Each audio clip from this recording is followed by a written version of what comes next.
Hello students, आपका एक बार फिर से स्वागत है बॉटनी की ऑनलाइन क्लासेस में। देखिए, हम जो आवृतबीजी पादप हैं उनमें विविधताओं का अध्ययन कर रहे थे और लास्ट क्लास में हमने दुर्बल तने की प्रकृति के आधार पर विविधताओं का अध्ययन किया था। आज हम आवृतबीजी पादपों में जो न्यूट्रिशन की प्रक्रिया होगी या पोषण की प्रक्रिया होगी उसके आधार पर विविधताओं का अध्ययन करेंगे। आज का अपना टॉपिक रहने वाला है और ये विविधताओं पर जो आवृतबीजी पादप की विविधताएं हैं इन पर अपना लास्ट क्लास है ये। इसके बाद ये टॉपिक कंप्लीट हो जाएगा। आज का अपना टॉपिक है या अगला पॉइंट 7वां या 8वां पॉइंट जो था वो पोषण के आधार पर विविधता। पोषण के आधार पर विविधता। पोषण के आधार पर विविधता।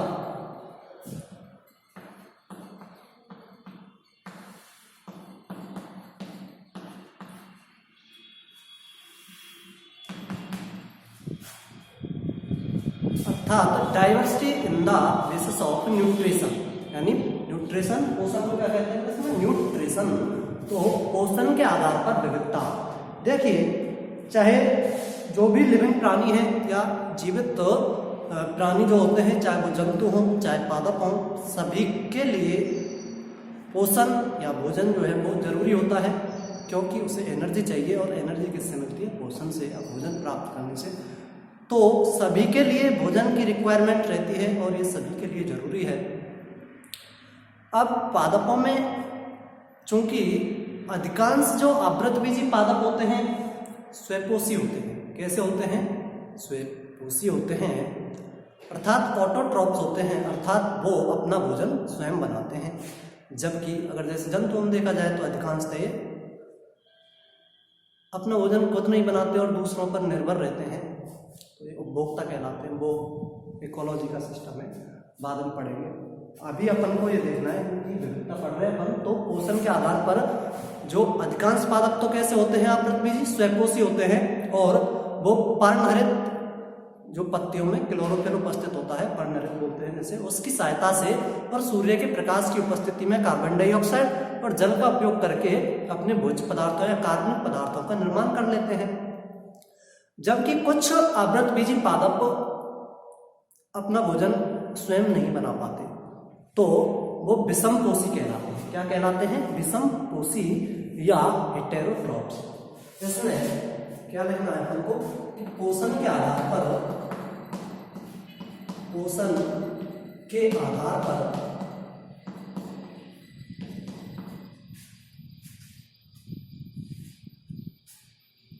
आवृतबीजी पादप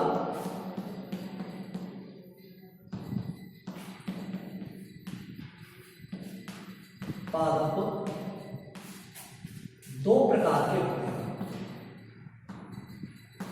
दो प्रकार के होते हैं। कौन कौन से? एक तो वे जो अपना भोजन स्वयं बनाएंगे। कौन से? अपना भोजन जो स्वयं बनाते हैं, क्या कहलाते हैं? स्वयंपोषी। स्वयंपोषी या ऑटोट्रॉप्स। ऑटोट्रॉपिक या ऑटोट्रॉप्स बोल सकते हैं, ऑटोट्रॉपिक।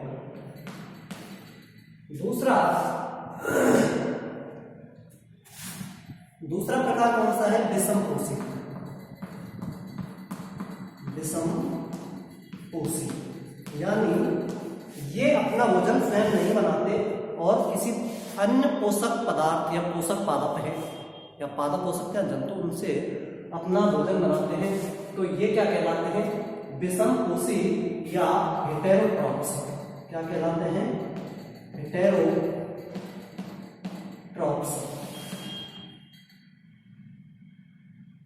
या हेटेरोट्रॉपिक बोल सकते हैं इसे। चलो ट्रॉप्स कर लेते हैं। ऑटोट्रॉप्स ये हो जाएगा हेटेरोट्रॉप्स। क्या हो जाएगा? हेटेरोट्रॉप्स।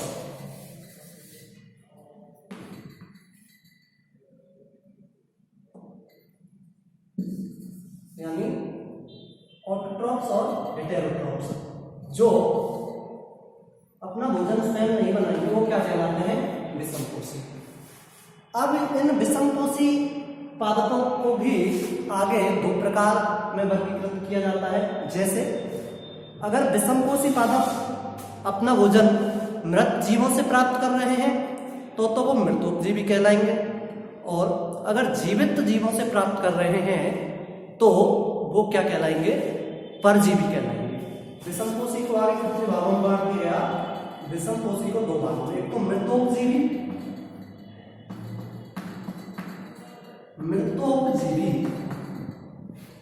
या इसे बोलेंगे सैप्रोफाइट। क्या बोलेंगे? सैप्रोफाइट। और दूसरा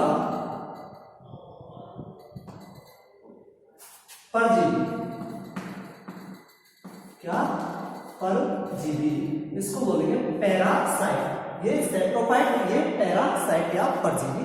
इस तरह से विषमपोषी पादपों को मृतोपजीवी वे पादप जो अपना भोजन मरे हुए या सड़े गले पदार्थों से प्राप्त करते हैं वो मृतोपजीवी या सैप्रोफाइट कहलाएंगे, जबकि जो पादप अपना भोजन अन्य पादपों से, अन्य जीवित पादपों से, कैसे जीवित पादपों से प्राप्त करेंगे अपना पोषक पदार्थ, वो कहलाएंगे परजीवी या पैरासाइट। तो देखिए अपन स्टार्ट कर रहे हैं यहाँ से परजीवी से। स्वयंपोषी पादप अपन जानते हैं कौन से? जो अपना भोजन स्वयं बनाते हैं। बहुत सारे एग्जाम्पल जो अभी हम देख रहे हैं यहाँ पे, सारे जो ग्रीन प्लांट्स हैं जिनमें क्लोरोफिल उपस्थित है, ये अपना भोजन खुद बनाते हैं। इसके बाद विषमपोषी में अपन सबसे पहले स्टार्ट कर रहे हैं कौन सा? परजीवी पादप। कौन सा पादप? देखिए परजीवी पादप। पहला क्या हो जाएगा इसमें? परजीवी पादप।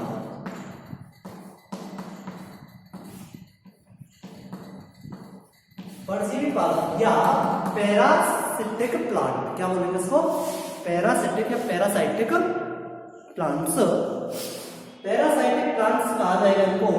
देखिए परजीवी पादप अभी बताया कौन से पादप? जो किन्हीं दूसरे जीवित पादपों के ऊपर रहते हुए और वहां से अपना पोषण प्राप्त करते हैं, तो ये परजीवी पादप कहलाते हैं।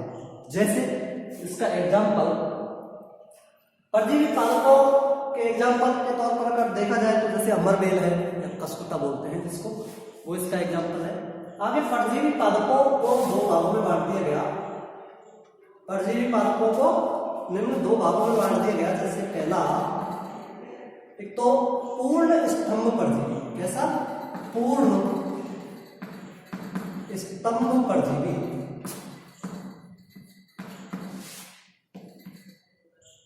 पूर्ण स्तंभ परजीवी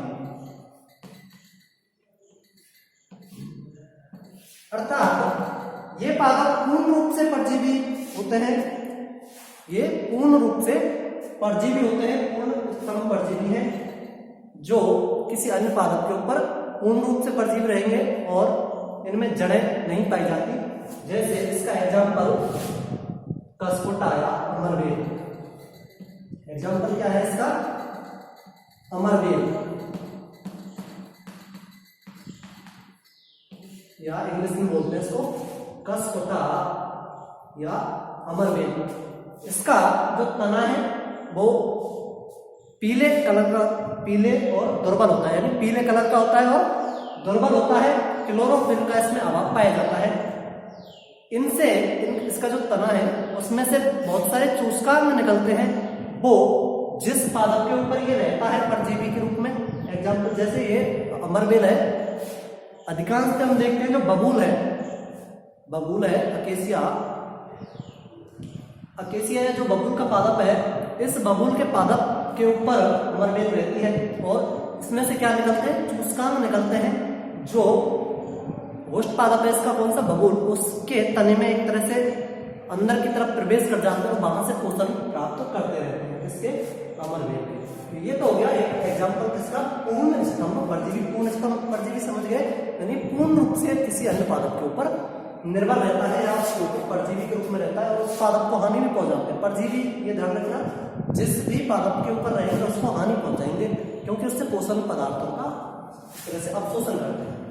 दूसरा, इसी का दूसरा प्रकार आंशिक स्तंभ परजीवी। क्या? आंशिक स्तंभ परजीवी। आंशिक स्तंभ परजीवी।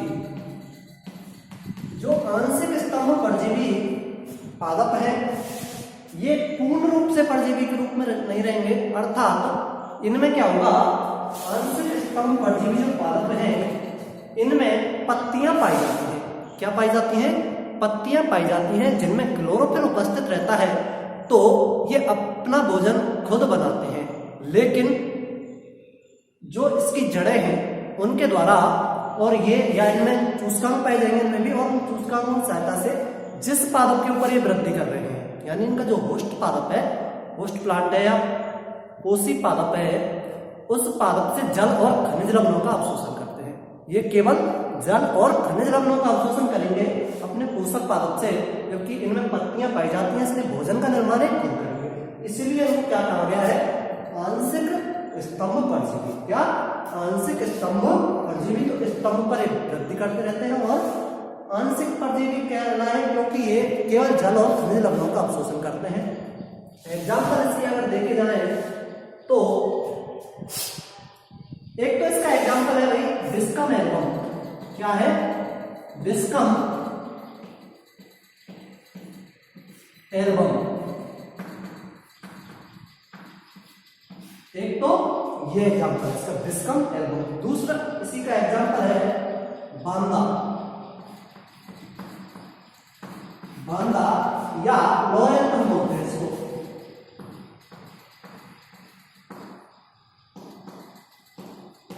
क्या बोलते हैं? लॉरेंथम या बांदा। तो ये दोनों इसी के एग्जाम्पल है आंशिक स्तंभ परजीवी के। पहला कौन सा? डिस्कम एल्बम, दूसरा बांदा या लॉरेंथम कहा जाता है इसको। तो ये तो हो गए क्या? परजीवी पादप कौन से? पूर्ण स्तंभ परजीवी और आंशिक स्तंभ परजीवी। इसी प्रकार अगला और प्रकार होगा इसमें, वो मूल परजीवी का होगा। कौन सा? मूल परजीवी। तो इसमें सी या तीसरा प्रकार इसका वो क्या हो जाएगा? पूर्ण मूल परजीवी। क्या होगा भाई? पूर्ण मूल परजीवी।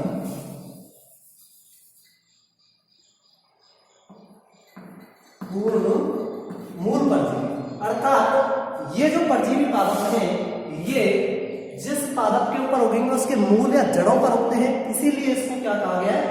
पूर्ण मूल परजीवी। क्या? पूर्ण मूल परजीवी। और उन मूलों के ऊपर रहते हुए ये अपना एक तरह से उन मूलों, जिस पादप पर रहेंगे उसके मूलों पर या जड़ों पर उगेंगे और पूर्ण रूप से परजीवी होते हैं। एग्जाम्पल इसका क्या हो जाएगा? एग्जाम्पल इसका होगा तो ओरोबेंकी। क्या है इसका एग्जाम्पल? ओरोबेंकी।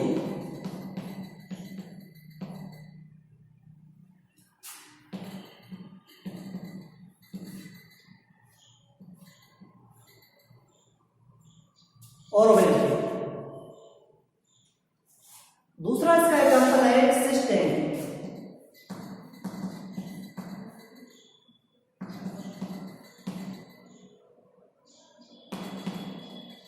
सिस्टेंकी जो ओरोबेंकी है ये सोलेनेसी व क्रूसीफेरी पादप की जड़ों में पाया जाता है। कौन से? सोलेनेसी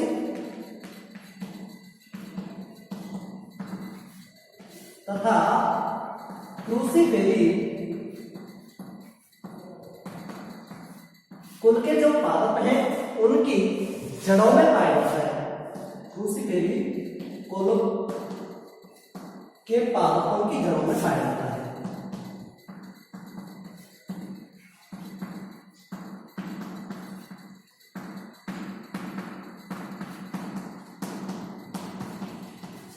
की जड़ों में पाया जाता है।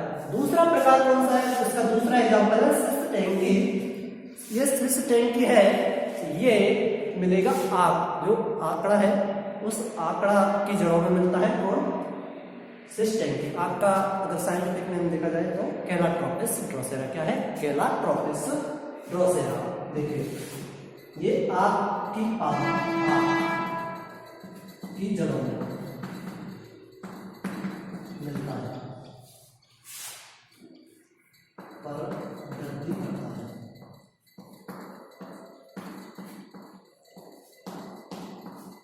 कौन? स्विस टैंकी। ठीक है, ये हो गए पूर्ण रूप से जो मूल परजीवी। इसके बाद अगला ये नोट कर लेना। इसके बाद जी, आंशिक मूल परजीवी। इसको साफ करना होगा। कौन सा? आंशिक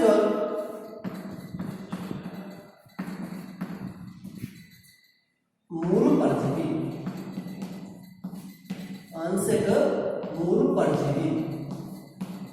देखिए जो आंशिक मूल परजीवी पादप हैं, आंशिक मूल परजीवी पादप हैं, ये भी उगेंगे या वृद्धि करेंगे किसी अन्य पादप के मूल पर या जड़ पर, लेकिन इनमें पत्तियां रहेंगी। उसी प्रकार जैसे आंशिक स्तंभ परजीवी थे, इनमें पत्तियां पाई जाएंगी और ये अपना भोजन स्वयं बनाएंगे, लेकिन केवल जल और खनिज लवणों का अवशोषण करेंगे किस दूसरे पादप की जड़ से।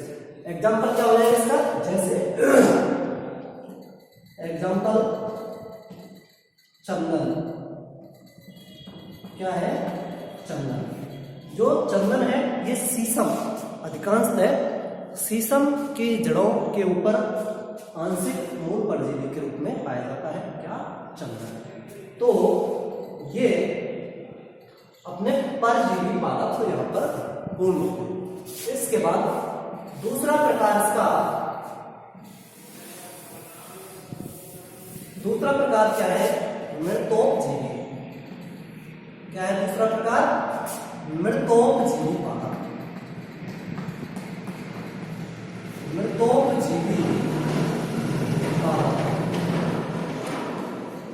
मृतोपजीवी पादप या मृतोपजीवी को इंग्लिश में क्या कहते हैं? सेप्रोफाइट। सेप्रोफाइट पादप, सेप्रोफाइटिक पादप या ये मृतोपजीवी पादप कहलाते हैं। कौन से पादप होंगे? जो अपना पोषण या न्यूट्रिशन सड़े गले पदार्थों से, मृत जीवों से प्राप्त करते हैं, मृतोपजीवी कहलाते हैं।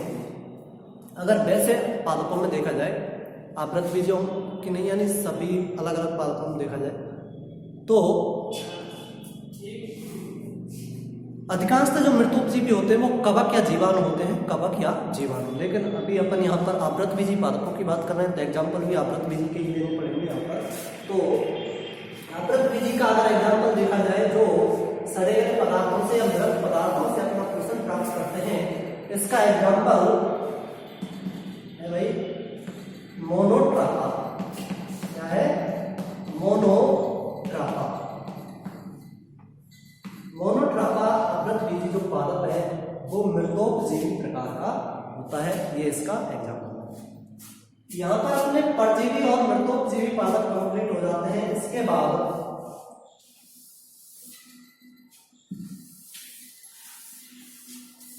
एक तीसरा प्रकार हो रहा है इसका, जो कीटभक्षी पादप कहलाते हैं। कौन से? कीटभक्षी। कीटभक्षी पादप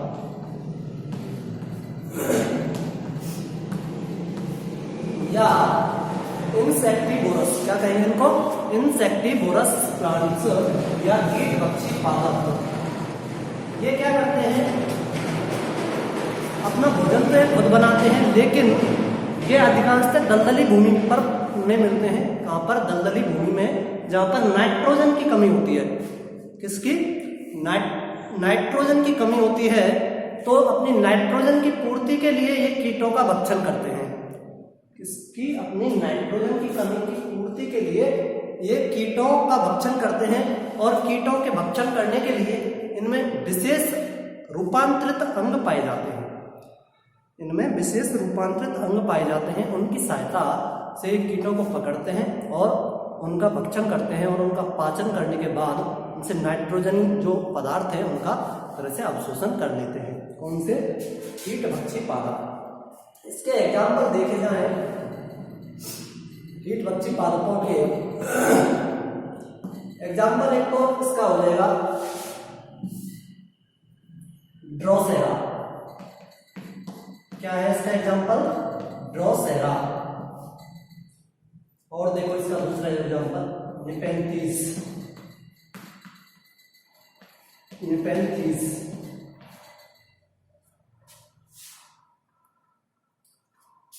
और देखो डायोनिया, ये भी इसी का एग्जाम्पल है, डायोनिया। और इसका एग्जाम्पल एक यूट्रिकोलेरिया।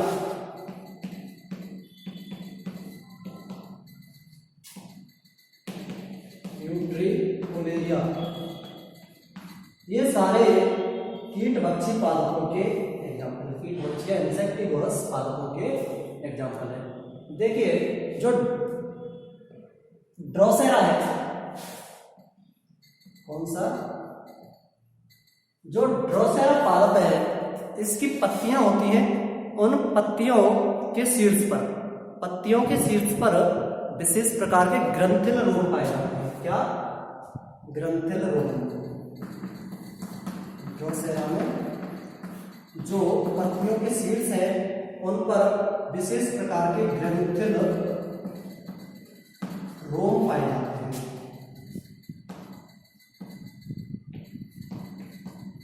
तो विशेष प्रकार के ग्रंथिल रोम, और या फिर उनको स्पर्शक बोल सकते हैं। क्या मिलेंगे यहाँ पर? स्पर्शक मिलेंगे। और जैसे ही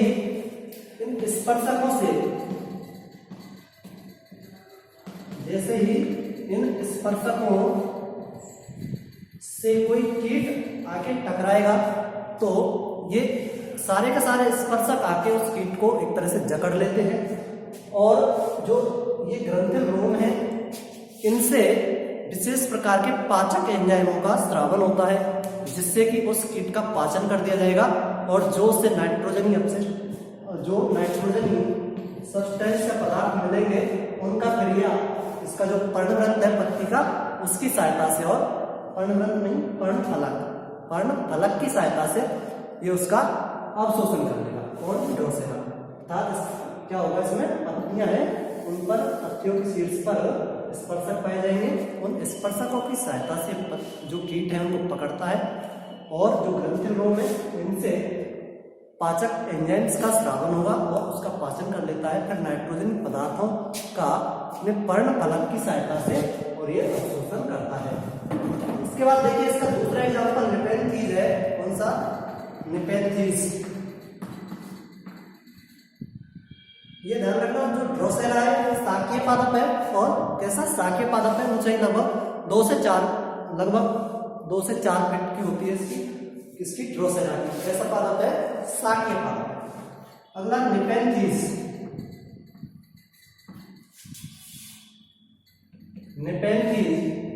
जो एग्जाम्पल है दूसरा इसका, ये एक तरह से एक बेल के रूप में लिपटते हुए पादपों पर आगे बढ़ता है, यानी ये तो शाकीय पादप था, जबकि ये एक बेल के रूप में, बल्लरी के रूप में पाया जाता है निपेंथिस। इसमें क्या होता है, इसके जो पर्ण है वो रूपांतरित होकर और एक घड़े के जैसी संरचना बना लेते हैं। कैसी? एक घड़े के जैसी संरचना बना लेते हैं, और उस घड़े जैसी संरचना के ऊपर एक ढक्कन भी पाया जाता है, जो कि पर्ण शीर्ष का रूपांतरण होता है। पर्ण तो रूपांतरित होके एक घटनुमा संरचना बना लेगी इस तरह की, और जो पर्ण का शीर्ष था, पर्ण शीर्ष, वो एक कपाट के जैसी या ढक्कन के जैसी ऐसी संरचना बना लेता है, जबकि जो पर्ण व्रत था वो पर्ण का कार्य करता है। यहाँ पर इस घड़ेनुमा संरचना में अनेक ग्रंथिल रोम उपस्थित होते हैं अंदर की तरफ।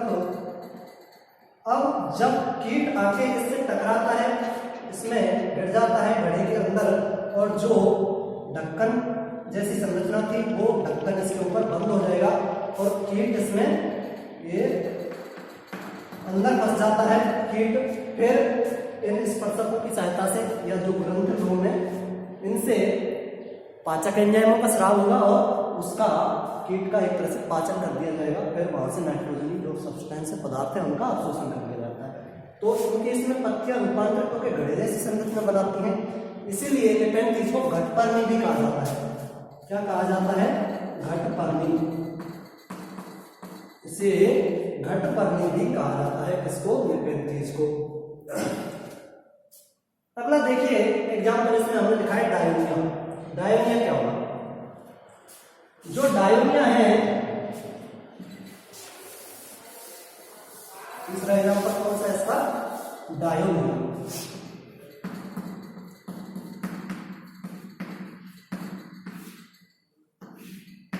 इसमें जो इसकी डायोनिया की जो पर्ण होती हैं वो द्विपालीवत होती हैं और उनके जो सीड्स होते हैं वहां पर तरह से कंटकों के समान या दांतों के समान संरचनाएं पाई जाती हैं।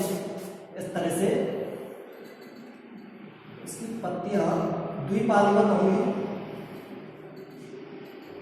और यहाँ पे इस तरह से कंटकों के जैसी या दांतों के जैसी संरचना पाई जाती है। ये क्या करता है?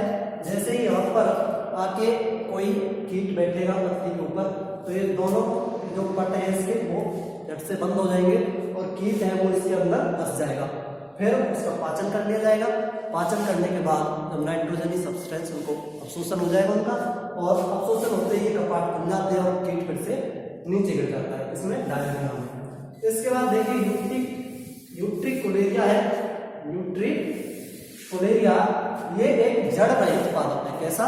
जड़ रहित पादप है जो जलीय पादप है। कैसा? जलीय पादप है और जड़ रहित है, यानी जल में मिलता है। इसकी पत्तियां जो होती हैं वो कटी फटी या छिन्न भिन्न होती हैं और इसमें एक विशेष प्रकार की संरचना थैलीनुमा संरचना पाई जाती है। कैसी? यूट्रिकुलेरिया में एक थैलीनुमा संरचना पाई जाती है। थैलीनुमा या ब्लेडर संरचना पाई जाती है। थैलीनुमा या ब्लेडर स्ट्रक्चर पाई जाती है। इसी कारण इसको ब्लेडर बर्ट कहा जाता है। क्या कहा जाता है? इसको ब्लेडर बर्ट भी कहा जाता है।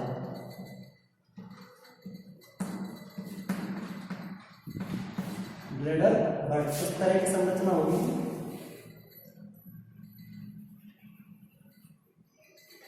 पत्तियां इसकी छिन्न भिन्न होती हैं, लेकिन ऐसी थैलीनुमा संरचना पाई जाती है और जल के बहाव के साथ कोई कीट आता है, इसके अंदर फंस जाता है, इसके ऊपर एक कपाट भी पाया जाता है। जैसे ही कीट इसमें फंसा तो ये कपाट बंद हो जाता है और इस कीट का फिर यहाँ पर पाचन होगा और नाइट्रोजनी पदार्थों का अवशोषण कर लिया जाएगा। इस तरह से इनको नाइट्रोजन प्राप्त होती है और ये अपना नाइट्रोजन की पूर्ति यहाँ से कीटों के भक्षण से करते हैं, इसलिए इनको कीट भक्षिया इंसेक्टिवोरस प्लांट्स कहा जाता है। इस तरह से ये पोषण के आधार पर जो विविधता थी वो हमने देखी और जो एंजियोस्पर्म में या आवृतबीजी पादपों में विविधताओं का अध्ययन हमने किया वो यहाँ पर आज पूर्ण होता है। इसके बाद नेक्स्ट क्लास में किसी अगले टॉपिक के साथ मिलते हैं। बहुत बहुत धन्यवाद। Thank you.